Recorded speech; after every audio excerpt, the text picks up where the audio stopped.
Turkish police have fired tear gas and water cannon to disperse hundreds of protesters who gathered to march to Gezi Park in central Istanbul, which has been at the heart of fierce demonstrations against Prime Minister Recep Tayyip Erdogan's rule.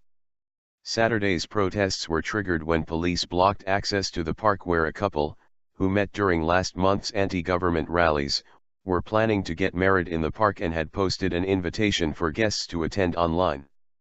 Groups of riot police chased protesters down side streets leading away from Taksim Square where Gezi Park is located.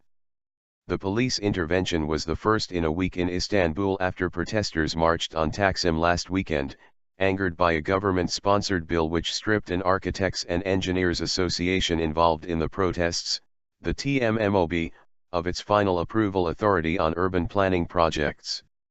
What had started as a small protest against the planned redevelopment of Gezi Park triggered a nationwide wave of protest last month against Erdogan, accused by his critics of becoming increasingly authoritarian. 5 people died and thousands were injured in the police crackdown on the protests across Turkey, which posed the biggest challenge to Erdogan's decade-old rule.